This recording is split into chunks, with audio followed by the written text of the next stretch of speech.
It's really important to know what care needs your loved one's going to have, how to set up tours, how to go see these places. Like residential care homes can sometimes be a little harder to find. And why, honestly, I think you should tour before you actually need it. Welcome to Aging in Style with Lori Williams, the podcast all about finding the silver lining no matter what life throws your way. I'm Lori Williams, an award-winning senior living expert, author, educator, and caregiver to my husband, Mark. Join me as I share insights, tips, and personal stories to help you navigate the world of senior housing, discover ways to pay for care, advocate for your loved ones, and most importantly, learn how to thrive, not just survive, as you age. Hi, welcome back to Aging in Style. We are talking today about the 3 top questions or key questions that people ask me after the holidays, or kind of like during and after the holidays. People go home to visit loved ones they haven't seen in a while, and they notice some things that concern them. So in the first one we're doing 3 of these kind of back to back, but the first one was, what level of care does my loved one actually need? And we kind of talked about things to be on the lookout for, and then what the different types of care and senior living are available, and why you should talk to a senior living professional like myself to kind of figure out what is going to work. So second episode, what I want to talk about now is, what are the realistic options and what should my plan A, B, and C look like? And I think it's really important to be a planner, kind of have a guide map for what's coming, just so you're prepared. I mean, you may not execute your plan, plan B, until maybe 3 years down the road, or you may never have to. But I think it's very important to have this roadmap so you're always proactive and you're not reacting in a crisis. It's important to have these conversations early with family, and I know they're uncomfortable ones to have, but it's very important to talk about finances, what their wishes are, kind of like figure out timing for these things so that you're not, in a crisis mode trying to make a very important decision and not knowing what all the information is. So, for myself, if you listen to the podcast, I'm the caregiver for my husband who had 4 strokes, Christmas Day 2022. So we are about 3 years into dealing with this. Came out of nowhere. He was only 62 years old. And, thankfully, I already worked in senior living. I had a lot of resources to help me, but still it was a very, very difficult to navigate and to go into that role of caregiver and advocate, but so very important. And I have learned a lot along the way. And I personally have a plan A, B, and C. So for me, just kind of set a little example, my plan A, my husband's home with us. He can't be left alone, but between myself and my kids, things work out well. We've had a caregiver in the past that kind of stopped working for certain reasons. And so now we're just kind of the 3 of us figuring it out together at the moment. Not to say that down the road we won't do a caregiver again, but we may. Things are good now.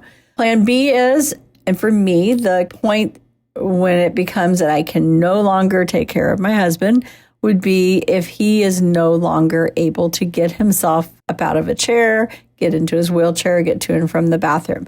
Right now, he can do those things. He can mostly dress himself. He can get to the bathroom by himself and get in and out of bed and into his wheelchair. He can do all of that by himself.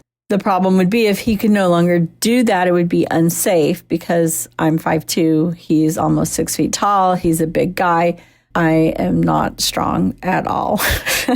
So there's no way. And I don't want to take the chance, nor do I think anyone should ever take the chance of injuring themselves by caring for someone with mobility issues. I mean, you do not want to hurt your back or end up breaking something yourself. So that's why it's so important to have these plans, have kind of like your guidebook. And where am I going to go if it comes to the point that I have to move my loved one into senior living?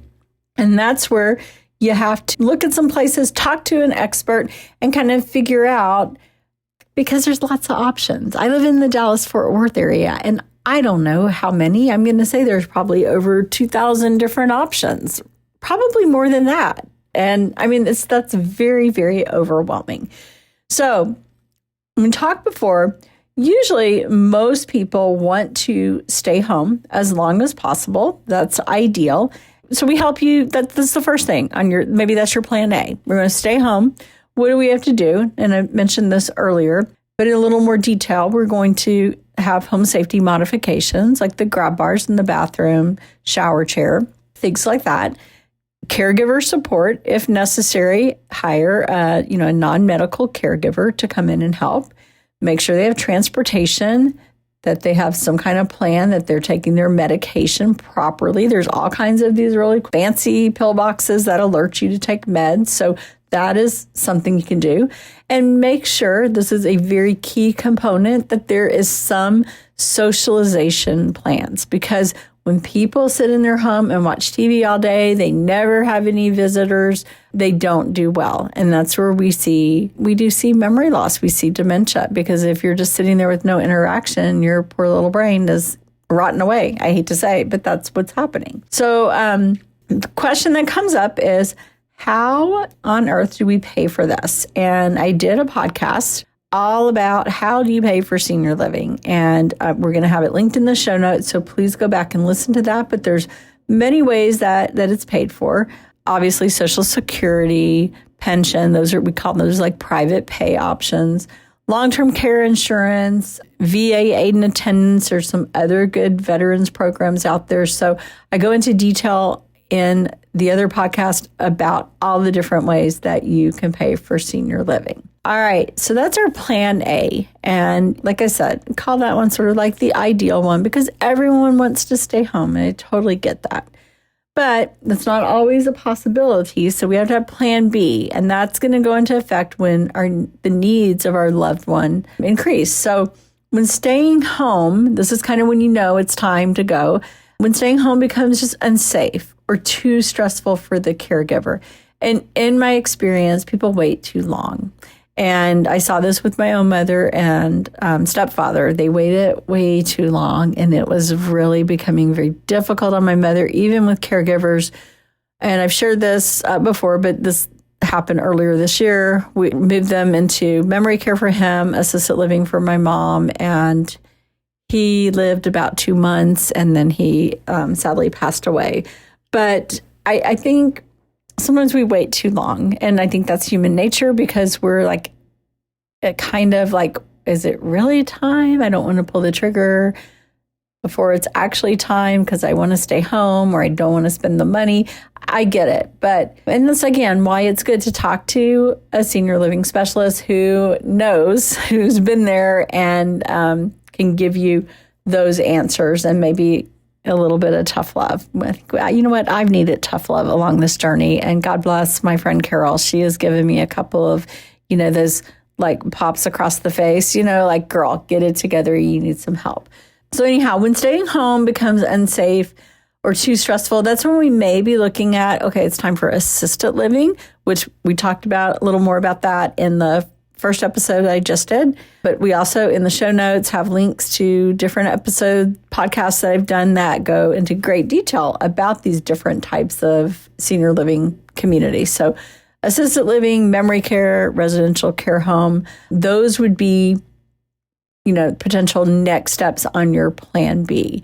It's really important to know what care needs your loved one's going to have, how to set up tours, how to go see these places. Like, residential care homes can sometimes be a little harder to find, and why, honestly, I think you should tour before you actually need it. And again, I think this comes back to, and I'm just going to probably hammer this home, that I think it's so important to talk to someone like me in your area. Like, I cover the Dallas-Fort Worth area and have a lot of great resources and know the different communities. Because if you try to do this on your own by Googling, you may be looking at 20 different places, and maybe, 3 actually meet your needs, and you've wasted all this time, and you're confused and you're frustrated and overwhelmed. And we don't want that to happen. So that's why really talk to a senior living advisor type person to kind of help you with this plan. Go and visit before you need it. As I said earlier, I've toured all the different places already just because of my business, but I went back and took my son to the one that I felt would be right for my husband if or should the time come to move him.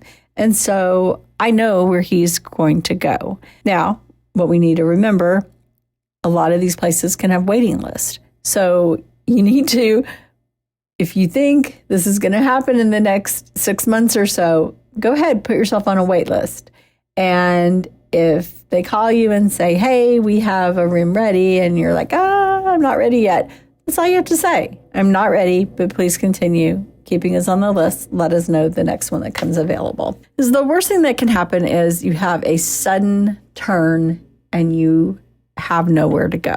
So get out there, tour now before you have to find a place, and call a senior living specialist to help you with that. Plan C, emergency backup. This is falls can happen at any time. And they're, what I'm going to tell you, they're always after midnight. I've noticed that with my husband. It's always between midnight and 1. That is the bewitching hour for falls in our house.